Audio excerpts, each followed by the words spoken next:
para todos los seres humanos que estamos hoy acá.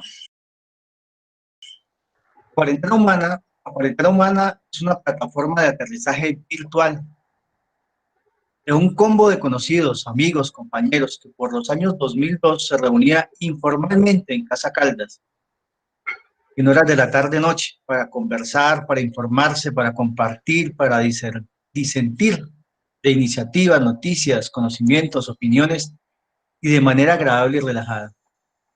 De temas variados de política, deporte, de ciencia, de filosofía, entre otros. Hemos abierto este espacio virtual que ayuda a conocer la visión post-pandemia, COVID-19. Estaremos con estas charlas con los participantes para que los participantes logren reunir diferentes orientaciones para estructurar su propia visión post-pandemia. Recomendamos lo siguiente para que la reunión tenga un agradable desarrollo y todos podamos participar y sea muy cordial. Lo primero es silenciar nuestros micrófonos. Lo segundo es desactivar las cámaras, ya que el uso de la cámara puede dificultar la conexión de internet, que en estos días es mucho más usado. Y que si apagamos las cámaras, todo puede fluir mejor. Las palabras, se hará uso de la palabra luego al invitado. Después de que hagamos este apagado de micrófonos, la presentación usualmente la hace el compañero Walter. Y para realizar una pregunta, se escribe en el chat que está junto, se pone quiero preguntar.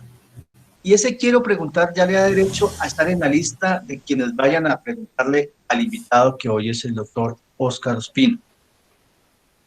Las preguntas deben ser concretas y no exceder los 30 segundos. Esto solamente se hace para permitir mayor participación de todos. Esta charla va a ser grabada, se lo anunciamos a todos por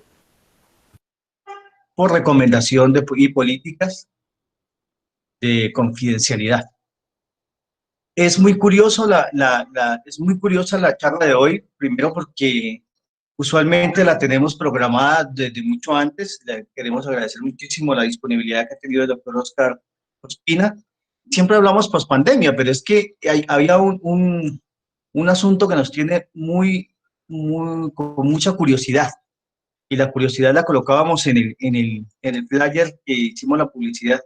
Y es qué está pasando en Popayán y por qué las cifras son tan bajas. Y yo creo que nadie mejor para explicarnos ese tema que el doctor Óscar. Así que la presentación de Walter al doctor Óscar para que le demos la palabra y luego vienen las preguntas. Vuelvo a recomendar, por favor, apagar las cámaras y apagar los micrófonos y hacerlo de manera voluntaria. Yo sé que hay un coordinador que puede estar apagando, pero acostumbrémonos a estas nuevas realidades y apaguemos nuestros micrófonos y nuestras cámaras, por favor. Bienvenidos a Cuarentena Humana. Gracias, Andrés. Bienvenido el doctor Óscar Ospina. Óscar Ospina es un hombre que estuvo al frente del Hospital Susana López y generó un proceso de trabajo comunitario del cual soy testigo y doy fe, muy interesante en la Comuna 6 y la Comuna 7. Posteriormente, Óscar fue secretario de Salud Departamental, fue representante a la Cámara por el Partido Verde y en el gobierno actual estaba estaba la idea, sonaba, como dicen en el sonajero, para ser el director del Hospital Universitario San José. Menos mal, gracias a Dios, no lo fue y le dieron la responsabilidad, le entregó el señor alcalde la responsabilidad de dirigir la Secretaría de Salud. Con Óscar, él ha estado en varias de estas jornadas, de estas tertulias que hacemos nosotros, y en varias oportunidades nos hemos preguntado qué está pasando en Popayán. Institucionalmente, cómo se ha manejado la pandemia, comunitariamente, cómo se ha manejado la pandemia, históricamente en el comportamiento nuestro, en nuestras raíces indígenas, ¿cierto? La utilización de las hierbas, ¿cierto? De las aguas que tanto, en fin. Y entonces anoche, imagínense en que nosotros habíamos planteado, hicimos la tertulia pasada el jueves anterior con el doctor Germán Pavón y dijimos, no, esperemos hasta el otro jueves para no hacer el martes, el día de hoy. Pero resulta que ayer hablamos en la tertulia, en la cuarentena humana, hablamos nosotros y dijimos, hola, es muy raro que llevamos 2 días, 3 días seguidos sin ninguna persona en los reportes nacionales y ninguno en el Cauca. Entonces, hagamos una cosa, busquemos la posibilidad de que Óscar Ospina esté con nosotros el día martes y acá lo tenemos el día de hoy. Sin más preámbulos, Óscar, bienvenido. Muchas gracias por la voluntad que siempre has tenido de compartir con nosotros las reflexiones. Te queremos escuchar hoy en relación a eso. Ahí lo decíamos. Muchas gracias. Bienvenido y tiene la palabra. Los demás, por favor, cerremos micrófonos y cámaras y escribimos en el chat, quiero preguntar si lo quiere hacer. Muy amables y bienvenidos. Walter, a usted, hermano, a todos los compañeros a todos los compañeros de la cuarentena humana, un abrazo afectuoso a todos los que nos acompañan. Pues bueno, muchas gracias por permitirme expresar algunas cosas de este tema que, a pesar de todo lo complejo, lo confuso, de toda la incertidumbre que tenemos, porque tenemos que decirlo que quienes nos hemos formado hace varios años en el campo de la salud pública, pues a uno le enseñan cuando le enseñan el capítulo de epidemiología en la maestría de salud pública, le enseñan a calcular tasas y si se habla de pandemia, se habla de algunas cosas muy generales, de las fases de las pandemias, se habla de algo muy, muy lejano, y pues nadie en el mundo parece ser que estaba preparado para una pandemia de verdad, para Dios, como esta, que pues ustedes ya conocen qué ha pasado, pero que es muy llamativo porque nosotros en Colombia solamente habíamos enfrentado lo más reciente a una pandemia, fue lo que ocurrió por allá en los años 90, 91, que fue una de las últimas pandemias de cólera, pero que como cosa rara en el Cauca, nosotros que anduvimos la costa pacífica por todo lado cuando ocurrió la pandemia, estaba de jefe de salud del Cauca Eduardo Castro, que hoy se llama Eduardo Fernández. En ese entonces se llamaba Eduardo Castro. Y anduvimos en la costa pacífica, y en la costa pacífica no se murió ningún niño, ningún adulto, ningún afro en la costa pacífica, porque ocurrieron cosas parecidas a lo que Trump estaba aconsejando, que se inyectara usted hipoclorito o amonio cuaternario o algo así si eso mataba el virus, pues usted inyectaba, de pronto también lo mataba, ¿no? En el Pacífico, me acuerdo que por allá por Noanamito ocurrió que una señora, el muchachito se cayó en una letrina. Usted imagina, el cólera se transmite pues por todo ese tema de materia fecal y agua contaminada, etcétera. Noanamito, es de la historia de esa pandemia. Lo que quiero significar es que eso es lo más cercano que hemos tenido nosotros. Sin embargo, se enfermaba mucha gente, pero en el Pacífico, por ejemplo, no se murió nadie. ¿Sabe por qué? Porque en todos esos ríos había promotoras de salud, en todos. Usted se metía por el río Guapi, en cada caserío, en el Naranjo, en todos esos caseríos de ahí para arriba, hasta el Llantín, hasta arriba, donde nace el río Guapi, por el Llantín, por Balsitas, que es por donde nace el río Guapi, habían promotores de salud, y ellos fueron los que hicieron que no se muriera ninguna persona. Ustedes revisan la estadística y no hubo realmente muertes por cólera. Llega esta pandemia y nos coge, digamos, como sin información, como sin saber qué hacer, y con un virus completamente desconocido que inicialmente decían que pasó del animal al hombre y que empezó a afectar, que se transmitía y se contagiaba a la gente muy rápidamente. Y y pues bueno, sucedió todo esto. Y solo unas semanas después empezaron a aparecer los escritos de la pandemia de 1918, que pareciera es la última, digamos, la más reciente que nos ha dejado lecciones que hoy estamos aplicando. 1918. Y cuando usted revisa, aquí está Giovanni Prades, que ha compartido unos excelentes textos y una base de datos importante. Y bueno, en las noches, cuando hay posibilidad de leer, estamos revisando muchos textos sobre esa pandemia. Algún comentario haré ahora sobre eso, pero lo que quiero decir es que aparecieron esos textos y esos textos empezaron a dar luz de lo que había pasado y de que muchas cosas de esa pandemia del 18 de gripe española, que los calculistas dicen que se pudieron haber muerto entre 50 y 100 millones de seres humanos, esa pandemia nos enseñó muchas de las cosas que estamos aplicando hoy. Por ejemplo, el uso de mascarillas, el distanciamiento. Nos muestra estudios comparativos de lo que pasó en un lado y en otro, donde hacían unas cosas y otras. Por ejemplo, eso mismo están repitiendo los norteamericanos ahora.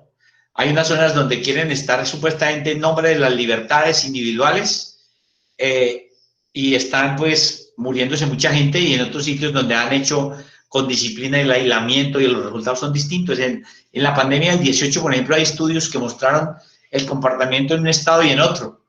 Los comportamientos de qué pasaba si aplicaban medidas y en otros estados donde no aplicaban la medida, las diferencias de muerte eran impresionantes. Eso para decirles a ustedes que ahí es donde uno mira que nuestros modelos médicos, uno no sabe si hemos avanzado bastante o no, o estamos dando vueltas en ciertos temas, porque algo que queda evidente en esta pandemia es que todos los modelos médicos, todos los sistemas médicos, pues entraron en crisis. Y cuando hablo de todos los modelos médicos, parte de esa reflexión la hacía el sábado yo con un grupo de indígenas, en términos de que los modelos médicos tradicionales incluso entraron en crisis porque pues no tenían el conocimiento de cómo enfrentar una pandemia de estas magnitudes, y hemos venido avanzando como al tanteo. Hay para recortar, cuando uno le ha gustado la planeación, y los que trabajamos en salud, que nos ha gustado planear, uno planea sobre certezas, ¿no? Y en los hospitales planea sobre certezas, y en la salud pública más o menos uno hace planes sobre certezas, sobre digamos, lo que llaman las líneas base, y digamos, proyecta y dice, bueno, esta es mi meta, pero resulta que en esta pandemia usted no puede planear sobre certezas. Porque recuerden que también creo que ustedes han traído y hemos hablado de eso, todos los modelos médicos, la modelación que se ha hecho, casi en todo lado ha fallado. Es decir, no hay quien le haya pegado a un modelamiento. Yo me acuerdo en los primeros días de aislamiento que asistíamos a charlas virtuales por todo lado, calculaban datos probablemente complejos. Yo me acuerdo que cuando nos llegó la calculadora de la OMS para que empezáramos a calcular, era un programita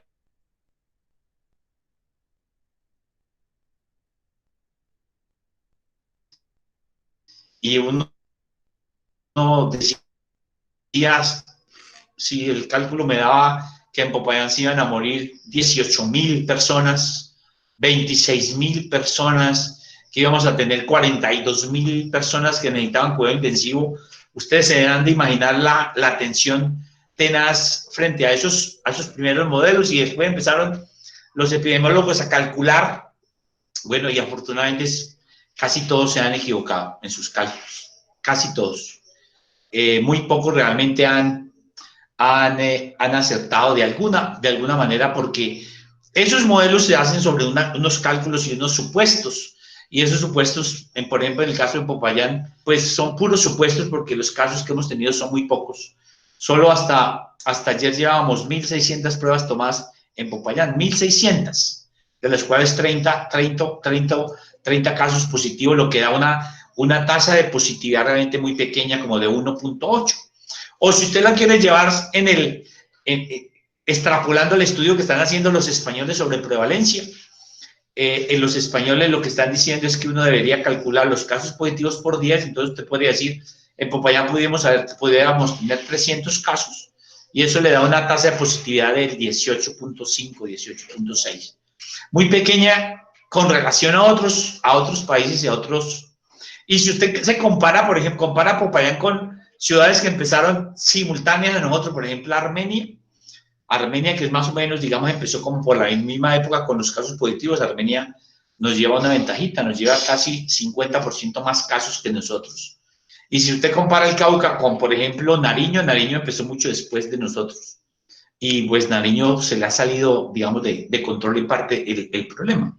Y lo que digo es que cuando usted se para en Popayán, hace unas 3 o 4 semanas, en una noche tertuleando por acá, me llamó un especialista que estaba reunido con otros especialistas de la medicina interna, evaluando qué era lo que pasaba en Popayán. Esta misma pregunta que ustedes acertadamente se estaban haciendo, ellos se estaban preguntando desde la ciencia, la medicina interna, por qué en Popayán estaba pasando lo que estaba pasando, por qué razón no habían ni casos positivos, que cualquiera podría decir, es que no hay casos positivos porque no se toman muestras y es válida la apreciación, pero ¿por qué razón tampoco las unidades de cuidado intensivo estaban ocupadas? ¿Por qué no había gente hospitalizada? Y entonces la pregunta es, si no hay ni positivos ni gente, ¿qué es lo que está pasando? ¿Qué es realmente lo que está pasando cuando nos han empezado a decir que el pico era en abril, que el pico era en mayo, que ahora el pico va en junio, después que en julio, y a la final el pico, pues lo que este aislamiento ha hecho es que el pico se vaya dilatando, pero no han acertado tampoco en los cálculos de qué podría ir pasando. Y todos los gobiernos, ustedes ven, en todo el mundo están tomando decisiones sobre datos, y ahora sabemos, por ejemplo, que un indicador importante para tomar decisiones es qué tanta gente se me está muriendo, qué tan ocupado tengo las unidades de cuidado intensivo, y con base en eso voy, digamos, diciendo si efectivamente me van mermando las muertes o los casos complicados, y me va mermando la ocupación de cuidado intensivo para alertarme o no, depende de lo que tenga que hacer. Y si ustedes miran, en España han venido pasando, y en Europa en general, estableciendo un plan de desescalamiento del aislamiento, con base en unos indicadores. Tienen, digamos, una tabla de indicadores y con base en eso van midiendo sus medidas para saber si tienen que retroceder o si tienen que avanzar. Imagínense, es planear la salud pública con la incertidumbre de que tenés que devolverte de pronto,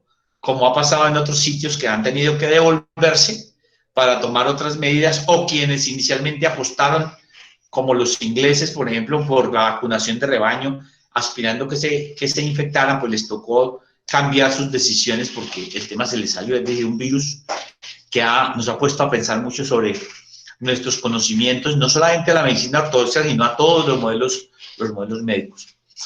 Ese preámbulo para decirles que este es un tema supremamente complejo, además de fascinante desde el punto de vista de los que nos gusta la salud pública, porque esta pandemia, a los que hemos sido defensores de la atención primaria, que aquí veo a varios de los que están aquí, veo aquí al doctor, acabo de ver al doctor Martín Vergara, psiquiatra connotado de la atención primaria psiquiátrica y de la salud mental, a Giovanni Praes, que saben ustedes es de los pocos doctores en salud pública que tiene este país, o a René Zúñiga, que hemos soñado y trabajado varias veces en los temas de la salud pública, la atención primaria, cómo esta pandemia nos está dando la razón de que efectivamente los modelos médicos deberían girar, los sistemas de salud deberían girar en torno a la atención primaria. Aquí lo que hicimos con la Ley 100 fue desbaratar la atención primaria, y solamente en la ley estatutaria empezamos a recuperar un poco.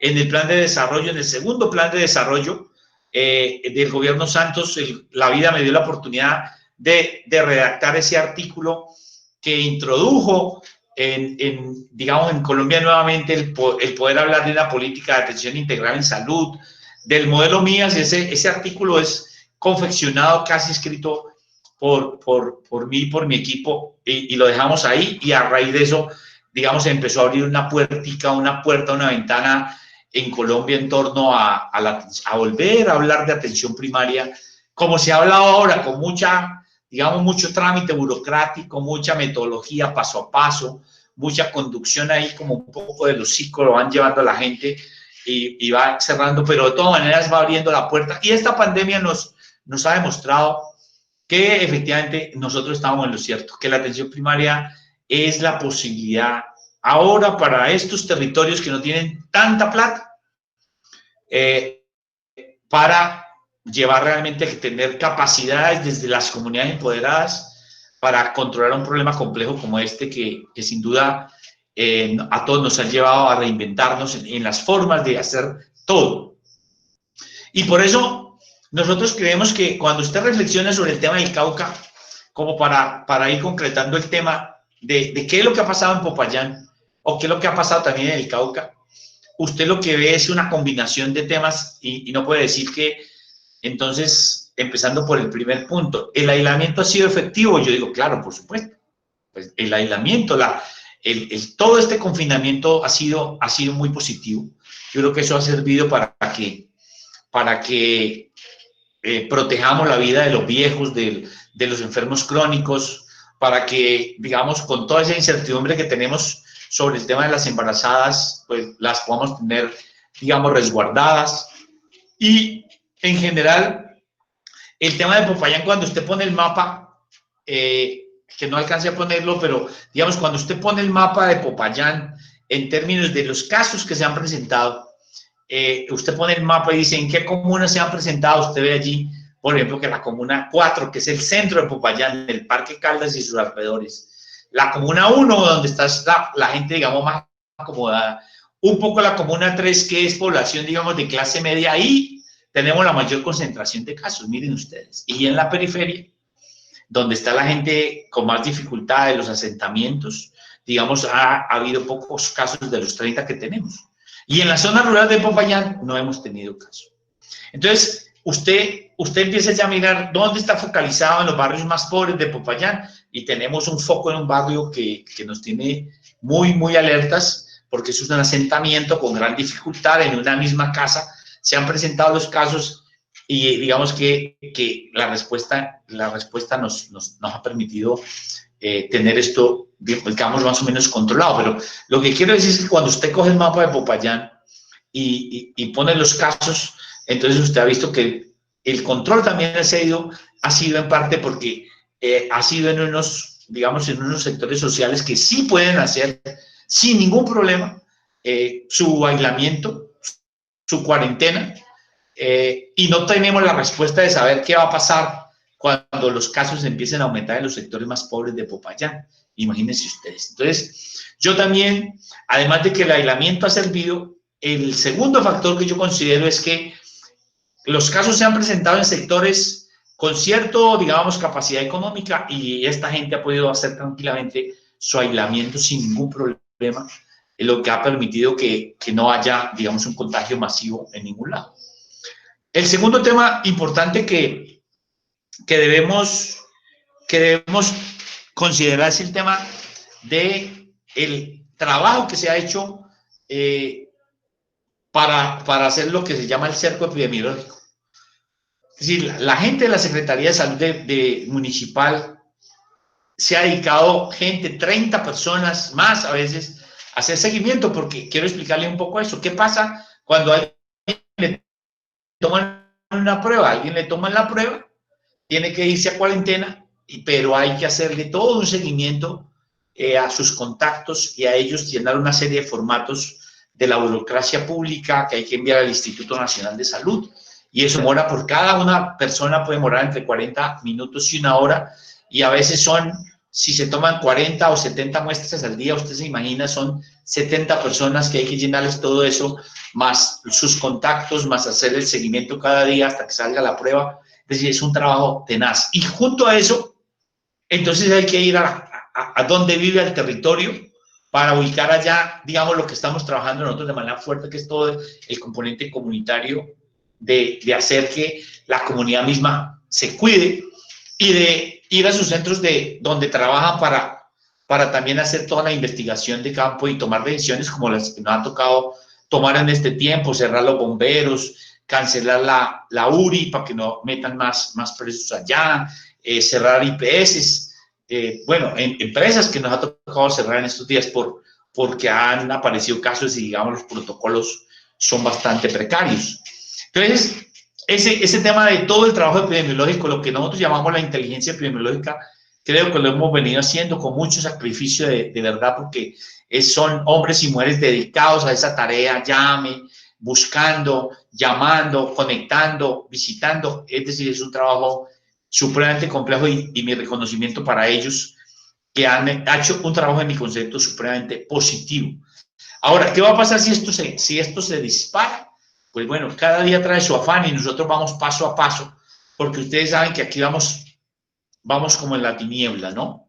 Yo me acuerdo mucho cuando hablo de la incertidumbre, me acuerdo de Julio César Payán cuando por allá nos hablaba siempre nos repetía hablando de física cuántica, sobre el principio de incertidumbre de Heisenberg, que le decía a uno que usted no sabía si era onda o partícula y no sabía si estaba corriendo, cómo atravesaba, en qué posición estaba. Entonces, insistía mucho en el principio de incertidumbre. Es decir, ese principio para recordar que en esta pandemia la incertidumbre ha sido reina para poder planear.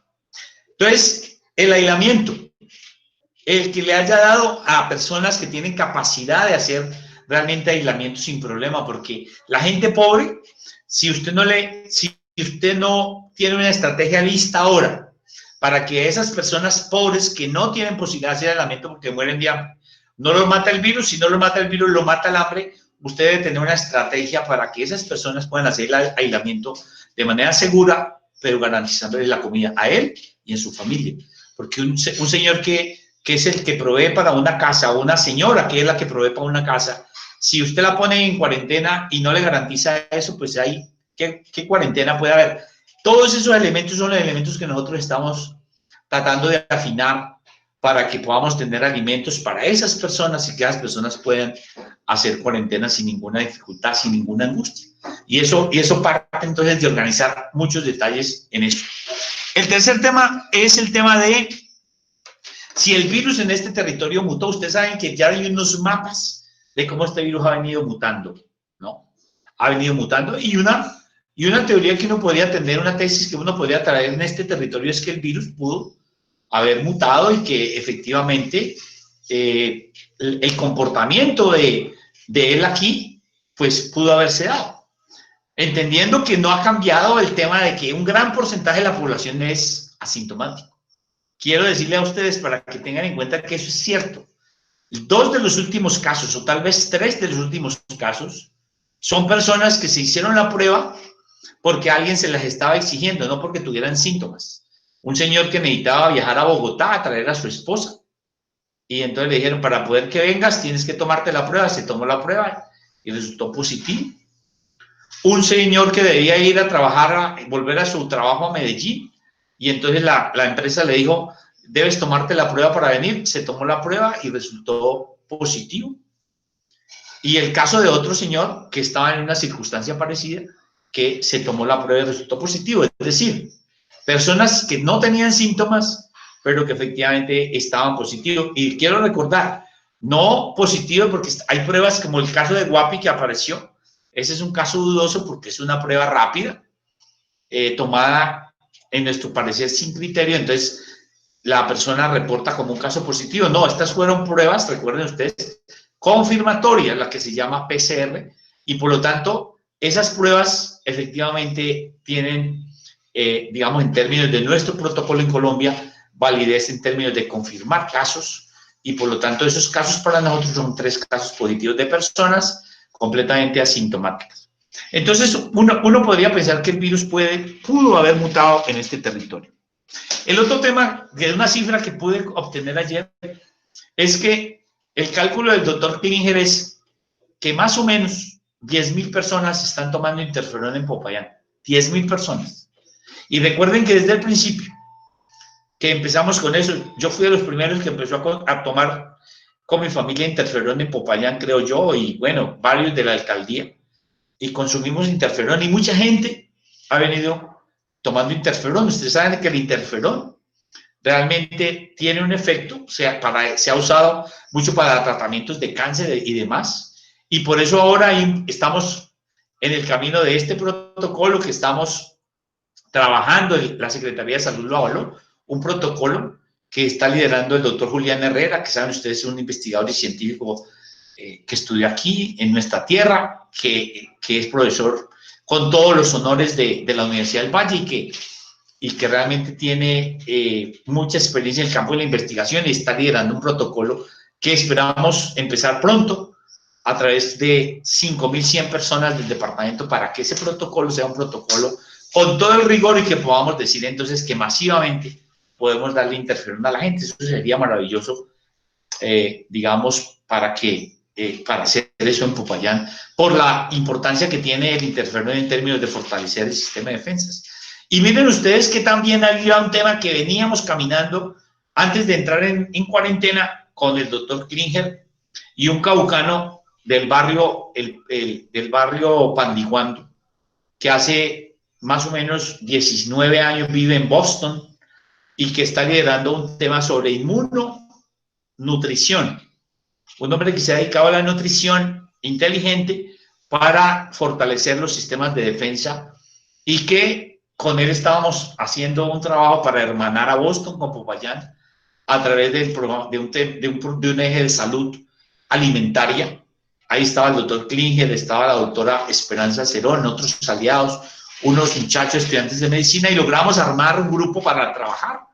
Entre otras cosas, tengo que enviarles a varios de ustedes el enlace, porque este fin de semana el doctor Humberto Moncayo, que así se llama, el caucano, en Boston, dio la primera charla, este sábado de la segunda, 3 charlas sobre inmunonutrición, que creemos que puede ser un camino sobre el cual el doctor Klinger también viene caminando. El doctor Klinger viene caminando sobre varios ejes que tienen que ver con el fortalecimiento del sistema de defensa, bajo la teoría de que si usted tiene un sistema de defensas fuerte, pues sin duda que va a tener mejor capacidad de defenderse contra este y contra todos los virus. Entonces, nosotros también pensamos que el gran consumo de interferón en Popayán ha servido, y más si 10.000 personas, que fue la cifra oficial que obtuve ayer, lo están haciendo.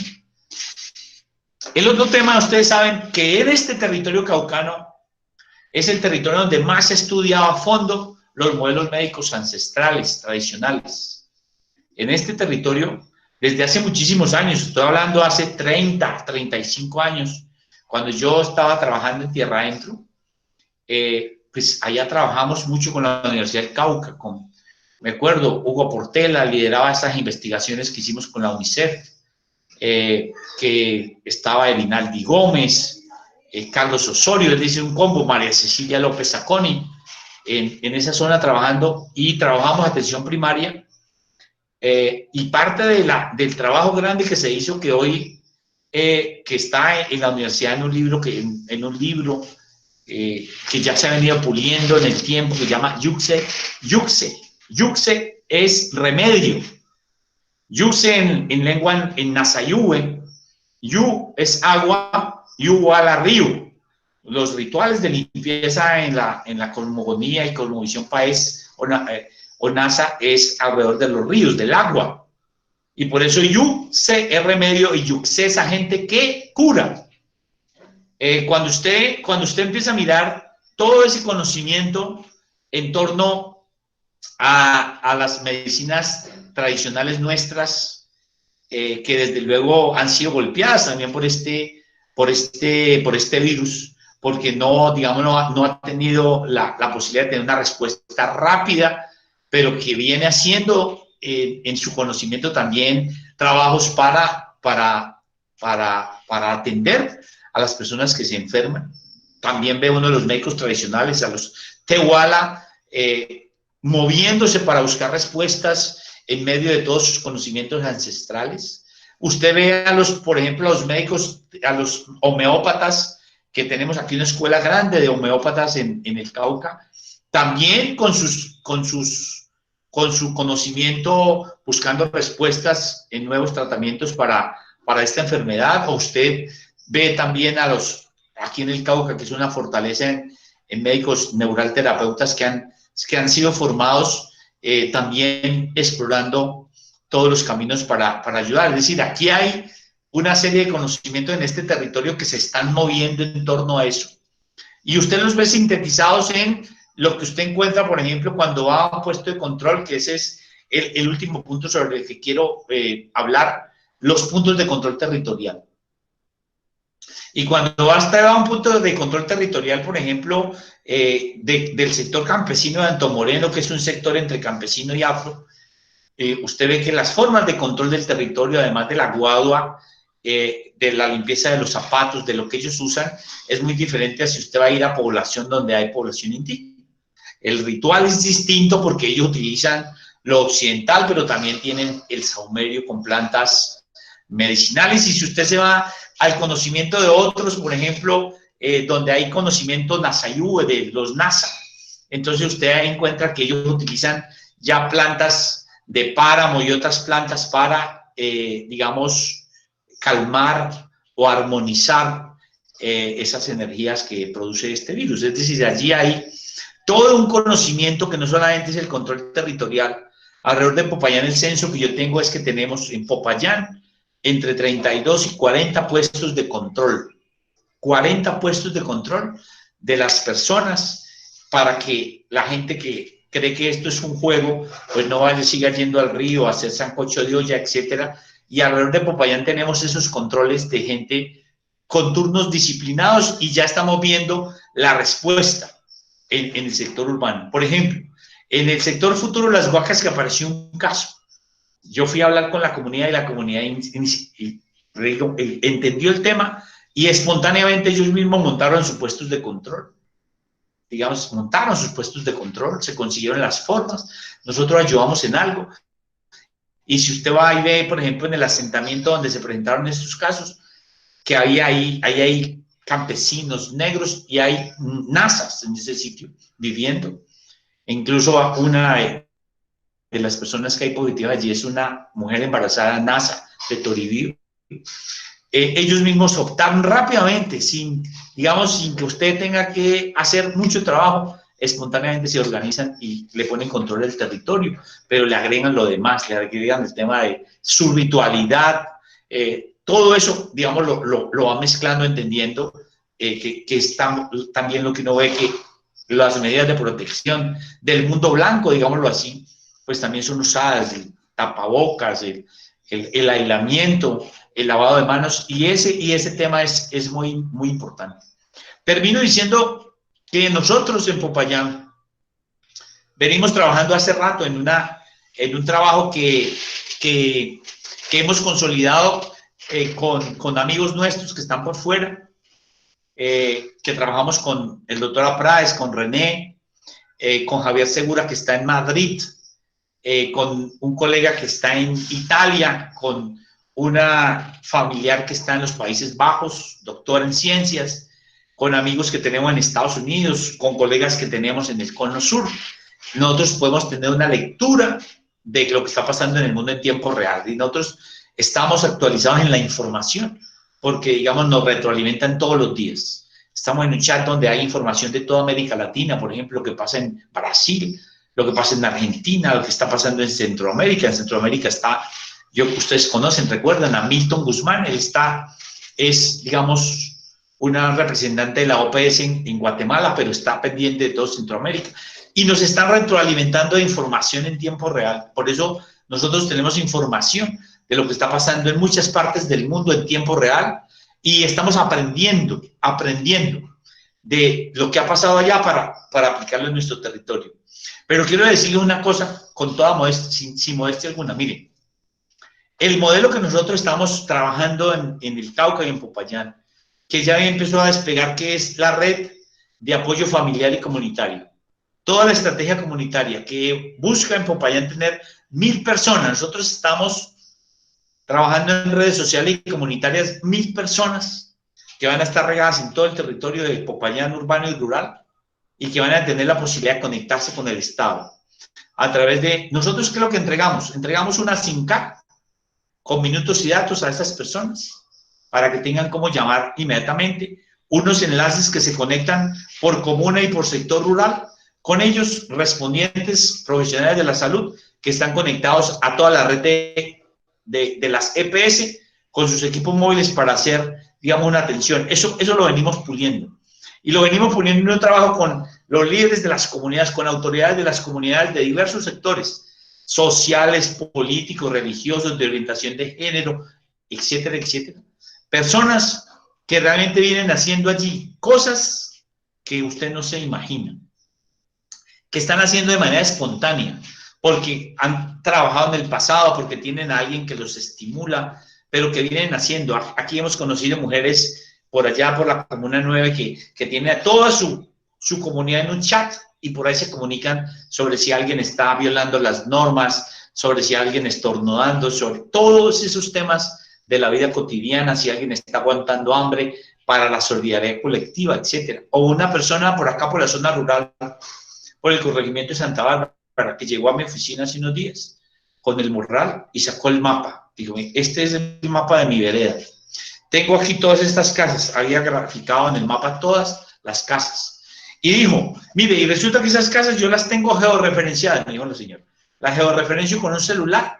Tengo aquí un programa que me falta actualizar, pero con esto las georreferencio. La señora tiene referenciadas sus casas. Y le dice, y me dijo, y entonces de tal manera que si a mí me da un caso de COVID en esta zona, yo sé que debo aislar a estas familias.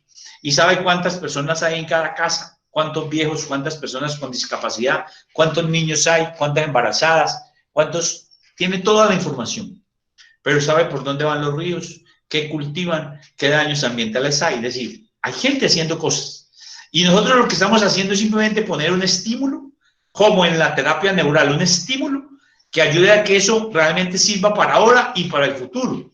Que nos sirva para recoger elementos importantes para proponerle al gobierno nacional que el modelo de salud en Colombia hay que cambiarlo, que el sistema de salud hay que cambiarlo, que hay que unir lo individual con lo colectivo en un solo camino, que esto que venimos haciendo no puede seguir, porque esta pandemia ha demostrado, además de todas las flaquezas, que nuestro sistema de salud es un sistema de salud completamente inequitativo.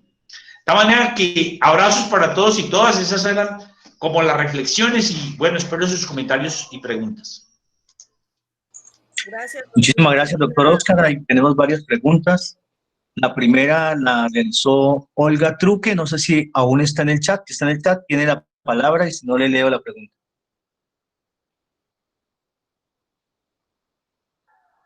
Bueno, Olga pregunta de las 1.600... Hágale. Estoy aquí en el chat. Buenas tardes, doctor Oscar y compañeras. Si quisiera saber de las 1.600 personas, es que no lo escuché, que se les ha tomado las pruebas, cuántas han salido positivas y si todas se han recuperado hasta ahora. Y la otra es cómo comunicarse con el doctor Klinger, porque yo escuché una entrevista que me pareció súper importante para poder pues mirar cómo hacemos digamos así, una curación colectiva a una comunidad, cómo podemos llevar este producto a la gente. Serían estas dos. Gracias. Recogemos varias preguntas, Andrés. Sí. Siguiente, el compañero Alejandro Chávez, sin antes anunciarle que ya el compañero Walter con la Comisión de Cuarentena Humana y en compañía con el doctor Oscar estamos ya organizando la tertulia con el doctor Klinger. 3. Alejandro Chávez, por favor, y se prepara Francisco Reyes. Gracias. Buenas noches a todos y muchas gracias a la exposición que hizo el doctor Oscar, muy clara, y creo que pues, la salud pública del municipio de Popayán está en excelentes manos. La pregunta es la siguiente. ¿En algún momento debemos salir en masa a realizar las actividades normales de lo cotidiano y tendremos que enfrentar el COVID-19? A Popayán, el COVID-19 le ha otorgado un valioso tiempo que otras ciudades no lo han tenido. El municipio de Popayán ha aprovechado ese tiempo desde lo clínico, la dotación, para dar respuesta efectiva sin colapsar el sistema público y privado de salud. Muchas gracias. Francisco Reyes, por favor, está en el chat, y luego César Muriel.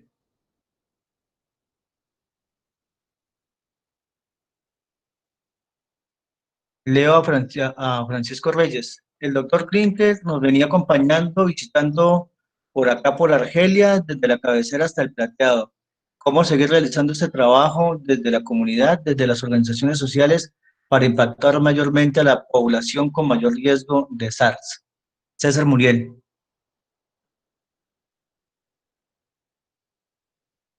Gracias. Yo hago una pregunta más bien como de alguien que no está muy informado en el tema. Pero, doctor Oscar, yo me imagino que para que el virus logre hacerse efectivo, necesita una masa crítica, una cantidad mínima de esos virus para que pueda decirse que se pueda presentar la pandemia. En un supuesto que nosotros tengamos un aislamiento total, se ha hablado que son 2 semanas en las cuales el virus se manifiesta. Si nosotros tuviéramos un aislamiento total en la ciudad y pudiéramos aislar la ciudad en un supuesto, ¿eso haría que el virus efectivamente muriera?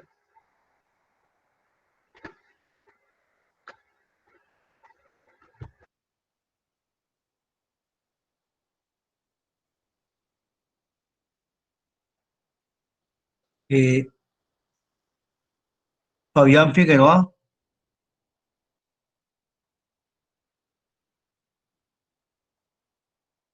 Fabián Figueroa, para terminar preguntas. Sí, la pregunta ahí te la escribí, Andrés, ¿es tan amable?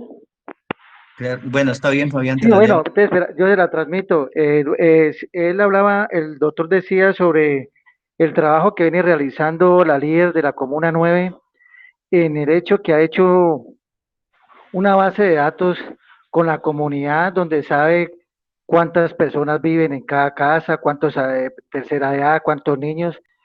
Me parece muy interesante ese trabajo que ha realizado esa líder. Sería bueno que la administración también hiciera ese trabajo con el apoyo de los presidentes de las juntas de acción comunal y con los líderes de las veredas para que se tenga una información también real de la población de Popayán y hacer el seguimiento en un momento dado donde se llegue a presentar un caso del COVID. Gracias. Muchísimas gracias, Fabián.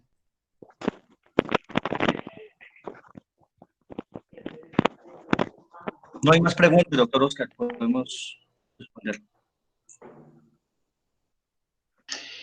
Bueno, vea, hay varias preguntas interesantes. Sobre la señora, ahí le escribí en el chat el teléfono del doctor Klinger, allí le contestan si está interesada en el interferón. Tengo que decirles que hemos tenido 30 casos positivos a hoy, 20 considerados recuperados. ¿Qué se considera una persona recuperada? Una persona que a los 14 días se le toma una segunda prueba y si da negativa, esa persona se considera recuperada. De los 30 tenemos 20 recuperados. En ese sentido nos ha ido bien. La otra pregunta es si estamos preparados. Esa ha sido la pregunta reiterativa. ¿Estamos preparados y tenemos que repetir como en todo el mundo? No, señor, no estamos preparados.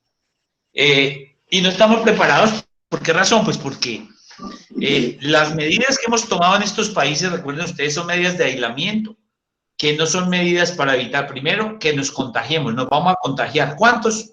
Pues no tenemos ni idea. En los cálculos dicen que nos podemos contagiar más o menos en Popayán. El cálculo del Instituto Nacional de Salud es que en Popayán nos podemos contagiar unos 229.000 ciudadanos y ciudadanas.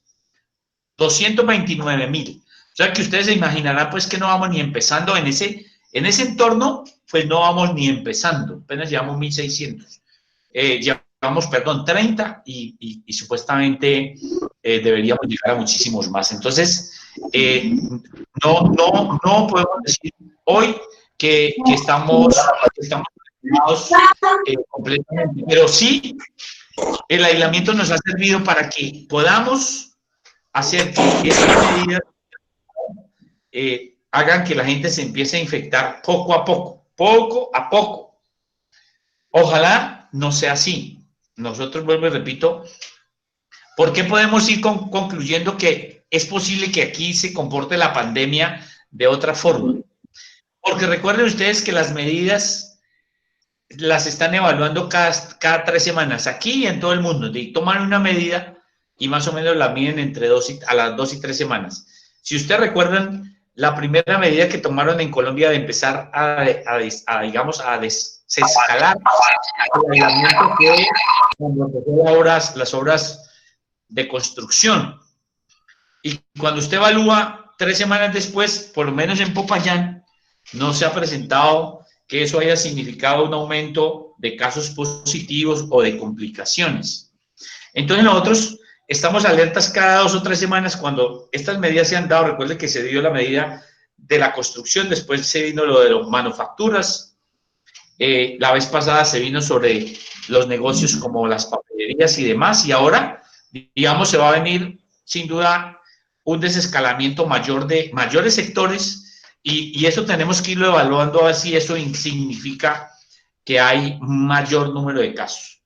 Y por el otro lado, ustedes recuerdan que el gobierno nacional asumió el monopolio de la compra de ventiladores y de unidades de cuidado intensivo.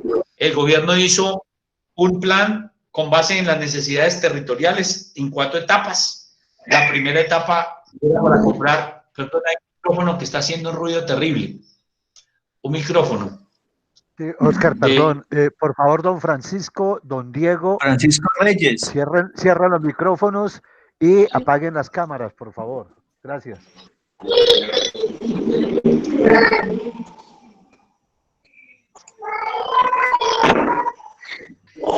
Pacho, apague el micrófono, Pacho, que hay mucho ruido. Pacho, apague el micrófono. Que hay mucho ruido. Bueno, entonces, resulta que el gobierno nacional asumió la tarea de monopolizar la compra de los ventiladores y demás. ¿Por qué razón? Porque para poder comprar ventiladores tocaba a nivel muy alto de cancillería, de diplomacia, porque nadie estaba vendiendo, y nadie está vendiendo todavía. Las ofertas que hacen hoy quienes proveen ventiladores son para octubre o para el próximo año. Entonces ese escenario es un escenario supremamente turbio. Por eso nosotros estamos ayudando a empujar temas como el uso masivo del interferón, como el control territorial, como el seguimiento estricto, como lo habló el compañero que preguntó, el seguimiento estricto a los abuelos y a los pacientes crónicos. Es decir, temas que ayudan a que efectivamente la gente que está en mayor riesgo pues no se vaya a complicar. Pero nosotros, el ofrecimiento del gobierno nacional para nosotros, para el Cauca, son 83 ventiladores. ¿Cuándo? Pues en los próximos meses hasta octubre nos va a entregar 83 ventiladores. Quiero decir que hoy tenemos 210 y 83 más o menos vamos a llegar a 300 y nuestra meta es tener 510 o 520 ventiladores en Popayán. Esa es la meta que tenemos. Entonces el gobierno sabe de nuestras metas y el gobierno tiene para nosotros calculado eso. Pero recuerde que el gobierno nacional nos dijo claramente, nosotros nos vamos a reservar de todos los ventiladores que aspiramos a comprar, nos vamos a reservar a nivel nacional el 30% para ubicarlos donde se necesiten. El problema es que los ventiladores no funcionan solos, los ventiladores necesitan especialistas. Entonces ubíquese usted en Leticia. Entonces en Leticia usted pone ventiladores, ¿quién maneja los ventiladores? Usted necesita personas expertas, terapistas respiratorios expertos o fisioterapeutas expertos, necesita intensivistas y no, en esa zona creo que no tienen ni un intensivista. En Popayán tenemos 5 intensivistas, 5. Si usted proyecta 500 ventiladores o 500 unidades de cuidado intensivo, pues no tiene cómo atender 500 unidades de cuidado intensivo con 5 intensivistas para estar en 5 establecimientos, porque hay que recordar que la gente se sigue enfermando de lo otro.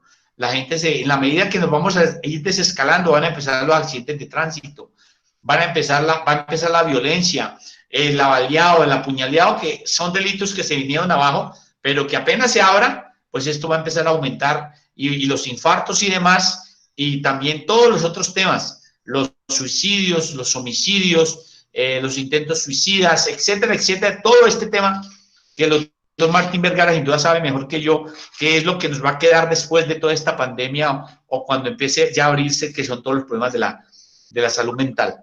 Entonces, yo lo que les quiero decir sobre si estamos preparados es que comunitariamente nosotros hemos metido un esfuerzo grande y ahí nos estamos preparando duro para tener una red comunitaria fuerte que ayude a controlar en el territorio, a detectar a tiempo las personas, a que haya atención oportuna por parte de las EPS.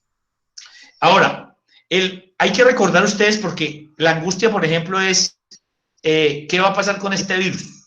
¿Qué va a pasar con él? ¿Se va a desaparecer? ¿Se va, digamos, se va a ir de una sola? ¿Si podremos tener vacuna? ¿No vamos a tener vacuna? ¿Este virus sí realmente nos vacuna colectivamente? Muchas preguntas que no tienen respuesta, porque hay incertidumbre sobre la vacuna, porque las vacunas de los virus hermanos de este virus, que son el SARS-1, el del MERS, que son hermanitos coronavirus de este, pues no se pudieron hacer vacunas, no hay vacunas hoy para eso.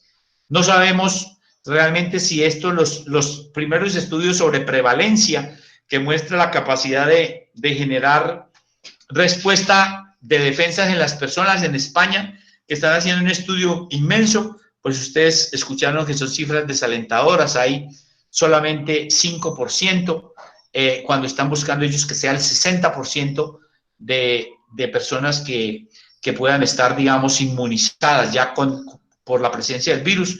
No han sido halagadores los resultados, vamos a esperar porque este es un estudio que apenas va en su primera fase. Sabemos que los que estaban aspirando que iba a haber inmunidad de rebaño tampoco ha sido muy efectivo. No hay, digamos, todavía alguna información que digan que el virus se atenuó y que por lo tanto nos va a hacer pasito. Y mucho menos como ha ocurrido en otras pandemias que, pues, a veces el virus, digamos, se calma y se va una vez la gente ya está vacunada. Digamos que ahí tenemos toda una incertidumbre grande en eso.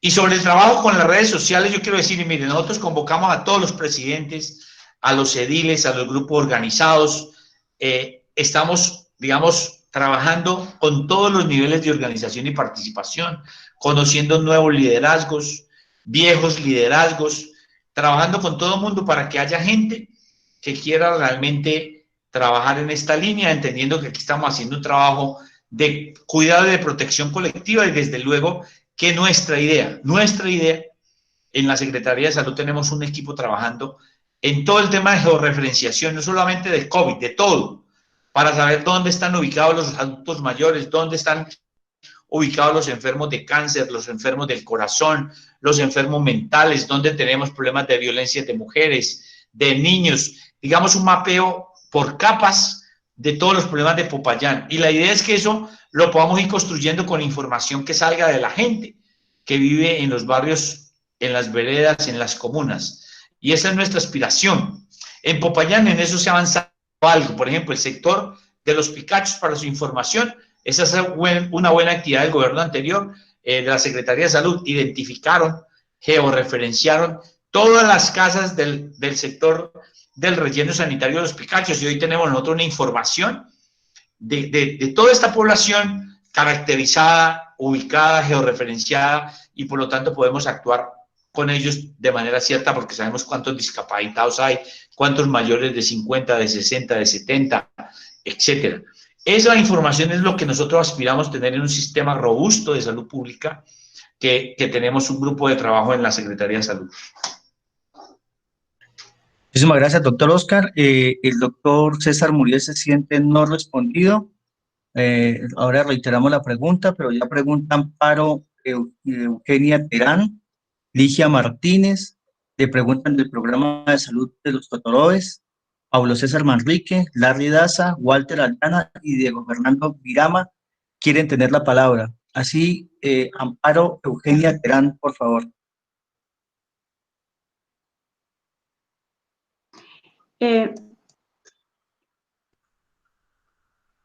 Adelante. ¿Estoy ahí? Sí, estás acá. Sí.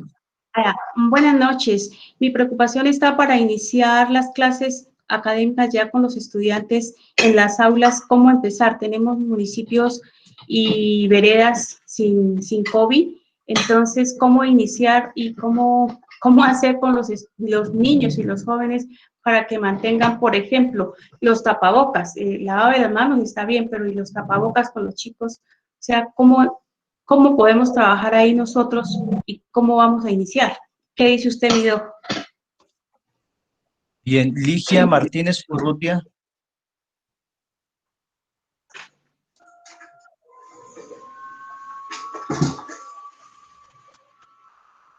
Ligia Martínez, le leo la pregunta. Buenas noches, me gustaría saber el número disponible de camas de cuidado intensivo con que cuenta Popayán.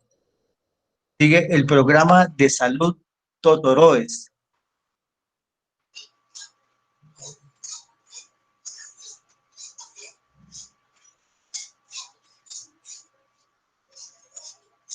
La leo, doctor Oscar. Doctor Oscar, saludos desde el resguardo Totoró. Quisiera saber qué protocolo tienes planteado como secretario de Salud Municipal para las galerías de Bolívar y La Esmeralda, donde acuden comuneros a llevar productos agrícolas para la comunidad de Popayán. Oliverio Conejo, gracias. Pablo César Manrique, tiene la palabra. Buenas noches, Andrés, muchas gracias. La pregunta, pues creo que está en cierta parte resuelta, puesto que entendíamos que el aislamiento es realizado con el fin de dotar al sistema médico para atender la emergencia. Quería preguntar si eso se estaba realizando y en qué porcentaje. Creo que él ya nos respondió algo. Si se puede complementar, le agradecería mucho al doctor Ospina. Gracias. Ok. Doctor Larry Daza, se prepara Walter Aldana. Hola César, gracias. Oscar, muy buenas noches. Al doctor Giovanni, al doctor René, al doctor Martín Vergara, que pues algo les aprendimos de atención primaria en salud y es escuchando los supuestos sobre los que trabaja el doctor Oscar, seguramente son acertados. Ahí habría también que decir que algo que nos está ayudando, que está contribuyendo berracamente, es el sincretismo cultural, por supuesto, pero tiene que ver con esas maneras particulares como cada uno de nosotros se cuida de su referente cultural, porque así como dijo el doctor Klinger, pues suena eso como a interferón, ¿cierto? Nosotros, si uno le preguntara a la gente que está en el chat qué está tomando para cómo se está cuidando, estoy convencido que más de uno está haciendo alguna cosa, tomándose esta agua, tomándose lo otro, una serie de elementos que seguramente queremos nosotros que están contribuyendo seguramente a mitigar un poco lo que es la pandemia. Hay algunos que estamos haciendo algunos seguimientos seguramente para poder mirar qué es lo que la gente de sus casas qué es lo que está tomando. Nosotros hemos hecho un recorrido en algunas partes y ahí tenemos, seguramente luego presentaremos algunos de estos datos. Un abrazo. Muy amable, Larry. Walter Aldana. Gracias. Oscar, frente al ejercicio de control territorial que están haciendo en la zona rural de Popayán, en algunos barrios de Popayán, incluso del departamento, ¿es posible que se reconozca esto para ser llevado a política pública como un ejercicio de participación comunitaria?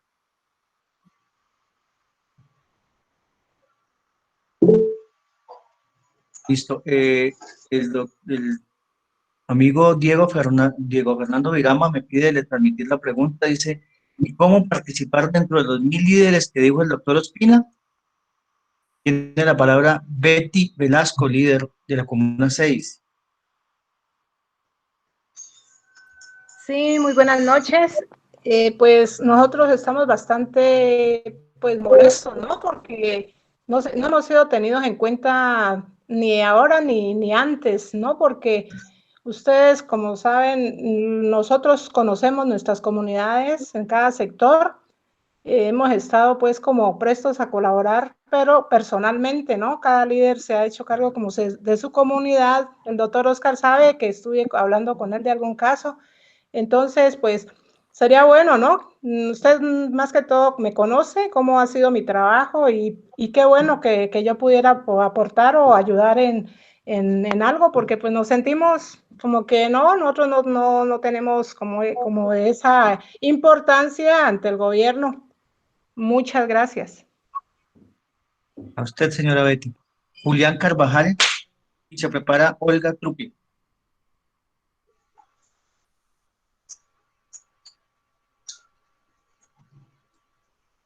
Julián Carvajal. Sí. Buenas noches.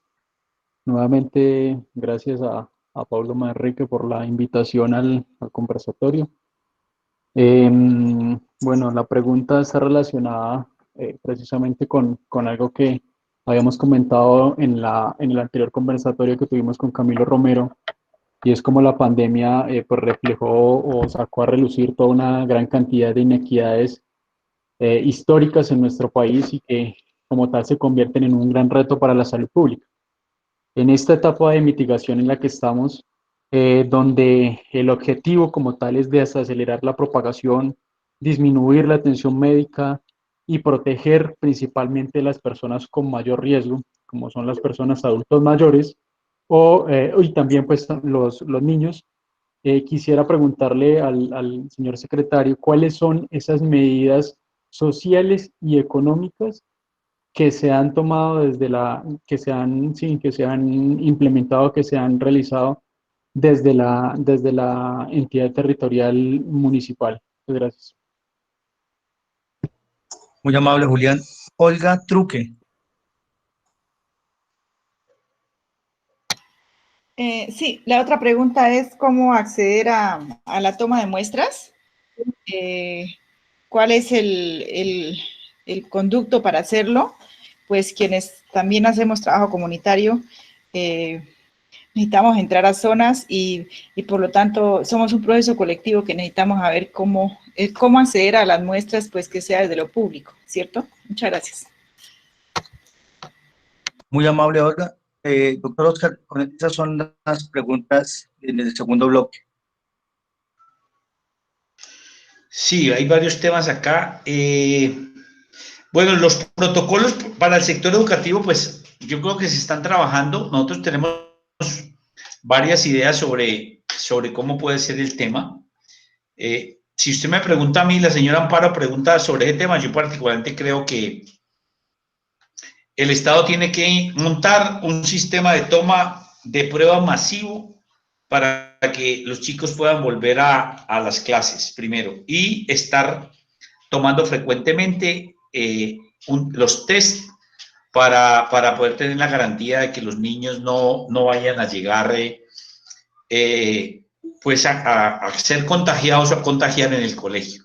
Y eso aplica para los niños, las niñas, los adolescentes, los maestros, etcétera, para toda la gente que va a estar en los establecimientos educativos. Pero digamos que esos protocolos, yo creo que vamos a empezar a trabajarlos ahora poco a poco en el escenario, pues que en agosto, en septiembre, vayan a llegar los chicos a los establecimientos educativos. Pero creo que eso parte de tener información de los niños, de tener georreferenciados a los niños, de saber dónde viven, de saber si vienen de zonas donde hay muchos casos, pocos casos, etcétera, etcétera. Y todo eso que bien se llama inteligencia epidemiológica o vigilancia epidemiológica, pues tendrá que tenerse para poder saber los riesgos a los cuales podrían estar enfrentados los niños y demás. Recuerden que a los niños los mandaron de primeros a aislamiento bajo el entendido que eran personitas que no se iban a enfermar gravemente, pero se iban a contagiar, que tenían gran potencialidad. Después eso también se ha venido revisando en el debate de que efectivamente no es que sean tan contagiosos como inicialmente lo plantearon, pero lo cierto es que la razón fundamental para haberlos enviado a aislamiento de primero fue, pues, el segundo tema sobre cómo estamos equipados en Popayán. Ya les expliqué que el tema es que el gobierno nacional tomó las riendas de la compra de camas de cuidado intensivo y ventiladores para todo el país, bajo Bajo su mando está todo el tema de la estrategia de expansión. Ustedes los han escuchado que el gobierno plantea aumentar y llegar a 10.000 camas de cuidado intensivo en el país, pero lo va a ir haciendo de manera organizada. Tiene inicialmente un plan hasta octubre. Nosotros no hemos podido comprar, hasta ahora, no hemos podido con la plata en la mano comprar ni un ventilador porque no ha sido posible comprarlo en ninguna parte. Y donde la gente, usted lo pueda conseguir, lo compra a niveles especulativos inmensos. Y cuando digo especulativo es lo siguiente, en tiempos normales un ventilador puede costar, de los mejores, 40 millones de pesos. Hoy vale 160 millones de pesos. Es decir, ustedes pueden ver que en el mundo especulativo, entre otras cosas, el gobierno no intervino en eso en aras de que el libre mercado, simplemente los que tenían ventiladores los ponían en una mesa al mejor postor, como en una subasta pública. Y entonces, pues ya ha visto usted qué ha pasado con los órganos de control cuando eso pasa. Y cuando estamos en lo público y los órganos de control están respirando en la nuca diciéndole, ojo, que está comprando sobreprecios, el tema es, ¿qué hacemos? Entonces, no hemos podido conseguir ventiladores ni con la plata en la mano, primero. Segundo, todos estamos esperanzados en Colombia, que el gobierno dé viabilidad a los ventiladores paisas, a los caleños. Hay como 7 solicitudes en Santander, 7 solicitudes para digamos, que viabilicen, que patenten, que autoricen los ventiladores de fabricación nacional, que van muy avanzados en sus estudios. En Popayán ustedes saben que el inventario que tenemos es que tenemos 210 ventiladores hoy, ventiladores que pueden ser usados, que están distribuidos en las unidades de cuidado intensivo. Ustedes recuerdan que en Popayán tenemos unidades de cuidado intensivo, 140 unidades de cuidado intensivo, entre las cuales están los intermedios y los intensivos y las salas de quemados, 140, entre el Hospital San José, el Hospital Susana, la Clínica Santa Gracia, la Estancia y la Reina Victoria, que es una clínica que estaba lista para arrancar, que tenía 25 ventiladores y que los tenemos aquí inventariados. El Hospital Susana, que tenía 12 ventiladores comprados, hoy podemos hablar del Susana, que tiene 17 camas ya de cuidado intensivo con ventiladores y demás, y ellos están proyectando llegar a 70. La Clínica Santa Gracia son los que menos, digamos, tienen expectativa de crecer, 29 unidades de cuidado intensivo, y la Estancia 47 unidades de cuidado intensivo, con alguna proyección de crecer también. Pero nosotros contamos en términos reales con 210 ventiladores de unidades de cuidado intensivo, de ventiladores de unidades de cuidado intensivo pediátrica que son duales, que sirven también para los adultos, y de ventiladores que están en ambulancias y en quirófanos, que sirven desde luego para ser usados en caso de que los estemos necesitando. Hoy, si ustedes me preguntan, hoy tenemos 0 personas que necesitan ventiladores por causas ni sospechosas ni confirmados de COVID. Pero eso no sabemos, vuelvo y repito, qué va a pasar. Ustedes me dicen, bueno, ¿estamos preparados? Pues estamos preparados con base en los lineamientos nacionales, hemos presentado los proyectos, los planes, hemos estado dispuestos a aumentar la capacidad con las restricciones que el gobierno nacional ha puesto, pero en el escenario que el gobierno nacional es el que está manejando este tema.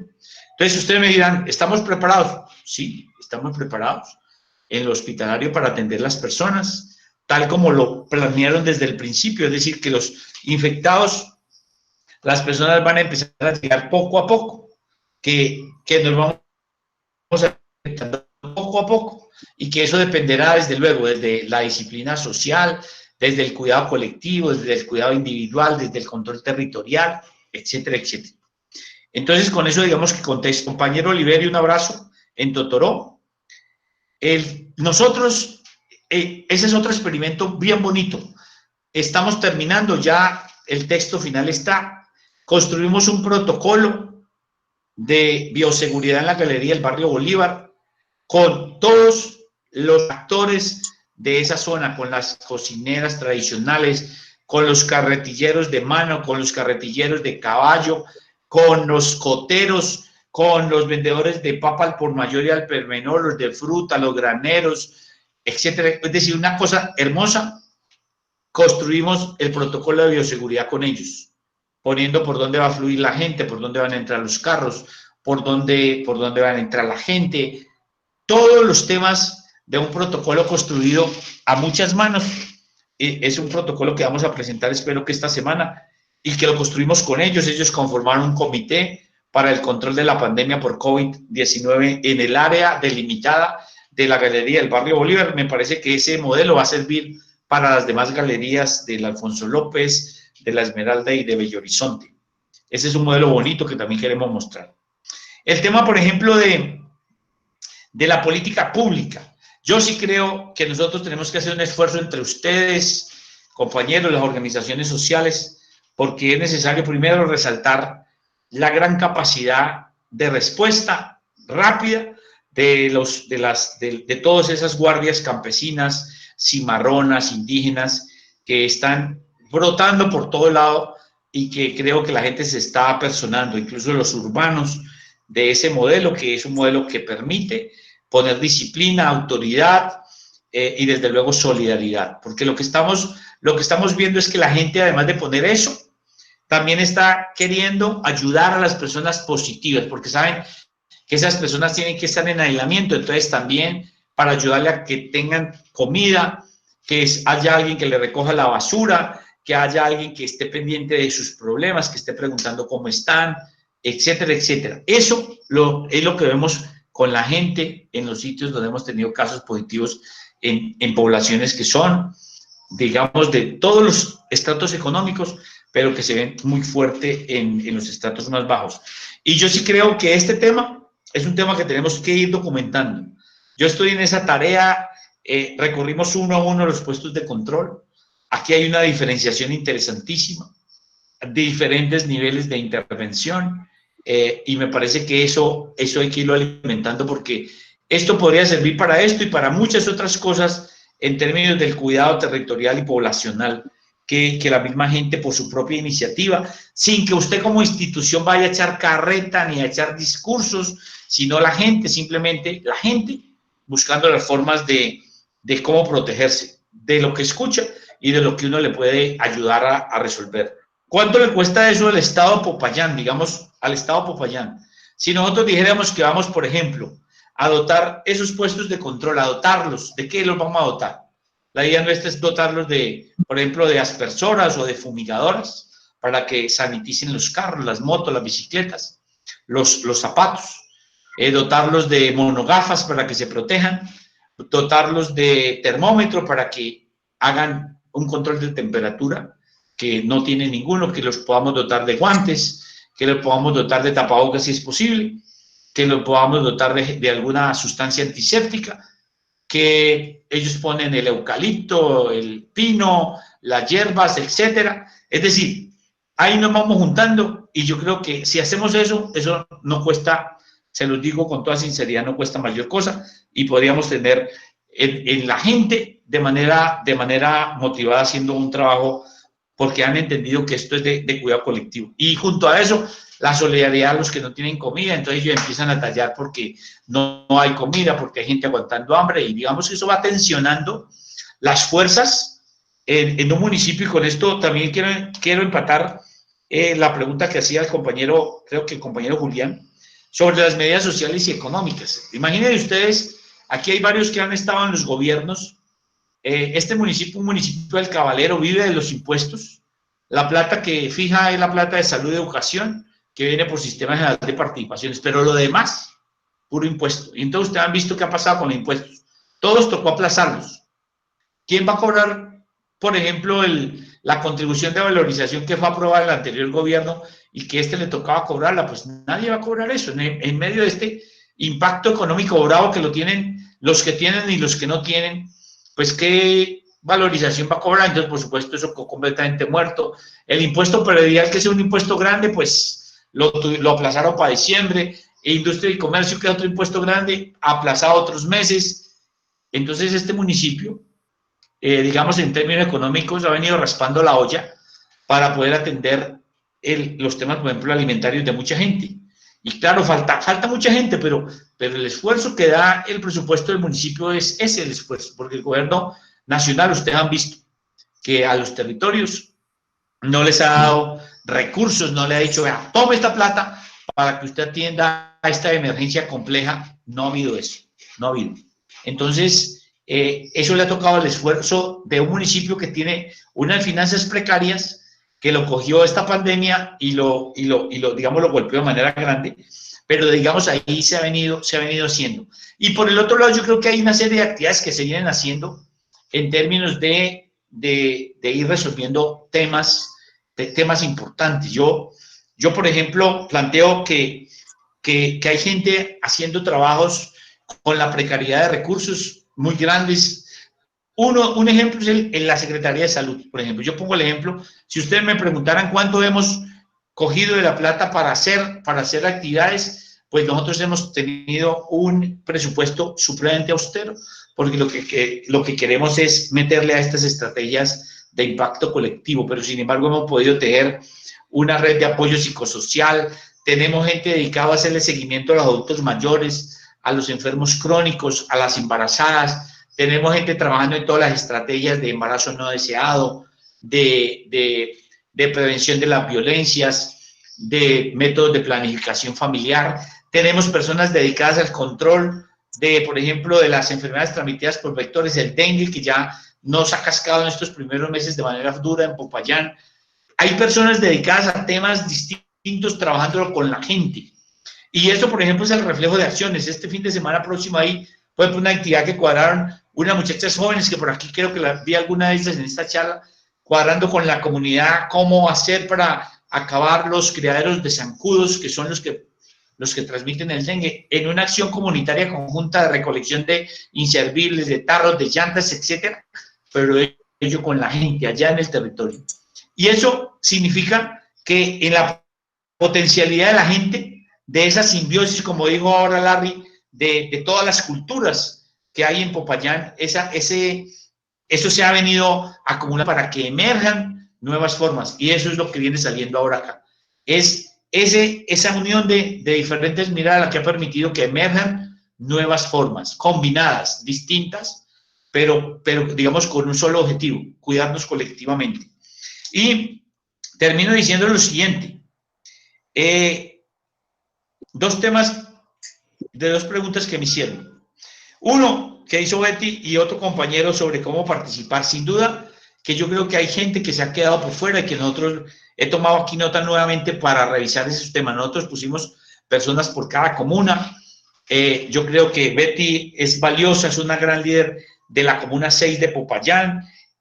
Ahí hay otros líderes que conocemos hace rato y que sin duda hay que tejer con ellos para que esta red de apoyo familiar y comunitario pueda servir. Con Betty hicimos algún trabajo importante ante una escaramuza que tuvimos de un caso en su barrio, que logramos manejar muy bien y que creo que salió sin ningún problema. Entonces, yo me comprometo a revisar esos temas de personas que pueden participar. Yo voy a dejar aquí, ahora voy a dejar mi teléfono a quienes no lo tienen, para que quienes estén interesados en participar, que tengan líderes que quieran participar de esta red, con mucho gusto miramos. Recuerden que esa es una red importante que estamos tejiendo por todo lado. Y sobre el tema de acceso a las muestras o a las pruebas, que esa es la pregunta que hizo la compañera Olga Truque. Recuerden que las pruebas tienen unos criterios para poderlas tomar.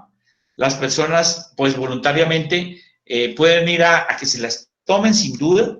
Les toca pagar una plata, no sé, 300.000 pesos, pero la idea es que el gobierno nacional va ampliando el margen de toma de pruebas a grupos prioritarios, que no hemos podido afinar, pero que aquí en Popayán avanzamos.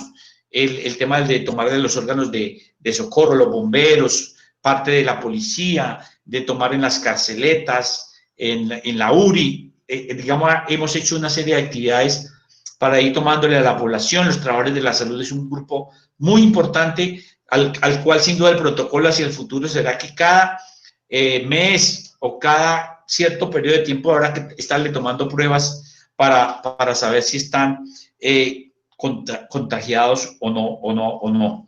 Pero el acceso, digamos, a pruebas de manera colectiva todavía no lo tenemos. Nosotros tenemos un programa, allí tenemos una plata que hemos ubicado para que cuando el gobierno nacional indique que esas pruebas realmente tienen una utilidad para que se hagan masivamente, nosotros poder realmente empezar a hacer lo que se llama un testeo, una toma de pruebas masiva a grupos priorizados, a grupos vulnerables, que nos permita mostrar o ver cómo está nuestra pandemia, cómo es el comportamiento de la pandemia en Popayán.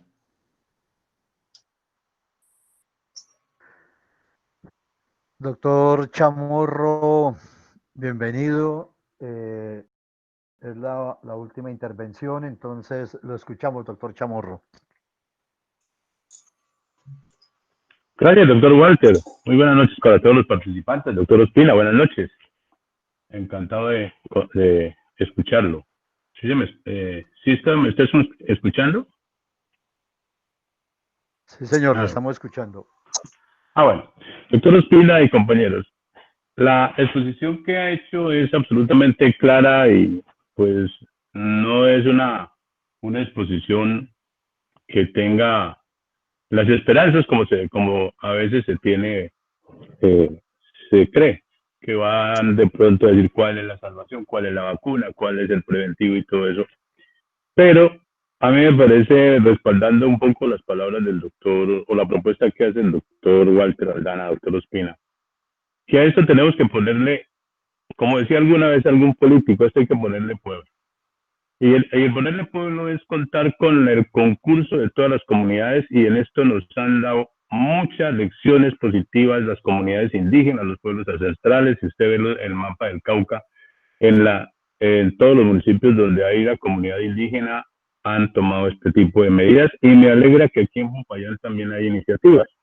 Para concluir, yo quisiera pedirle, doctor Ospina, que tratemos de hacer un frente común entre todos, no solamente aquellos sectores de Popayán donde hay este tipo de comunidades con incidencia indígena, de cualquier tipo de comunidad, sino que esta política se amplíe a toda la ciudad, a todo el municipio, donde no solamente las juntas de acción comunal, donde no solamente las comunas, sino que esto se extienda a toda la ciudad. Por ejemplo, las unidades residenciales donde hay juntas administradoras, que pueden ser grupos de trabajo que a través de la educación con la gente podamos hacer un frente común en favor de tratar de frenar la expansión de la epidemia.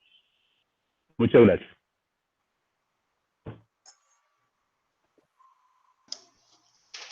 Yo hago un comentario ahí sobre el tema, doctor José Cisne, y un abrazo para usted.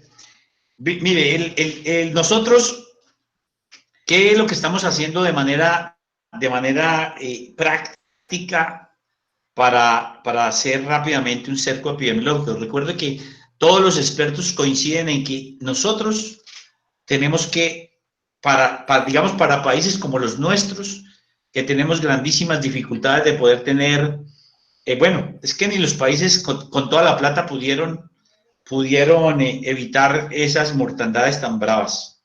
Pero nosotros, por ejemplo, si nosotros detectamos los casos, si identificamos rápidamente a los contactos, si hacemos una buena cuarentena, digamos, hay buen control, y hacemos que las comunidades nos ayuden en esa tarea, sin estigmatizar, desde luego, con solidaridad, con apoyo a las personas, yo creo que nos va bien. Eso es lo que hemos hecho.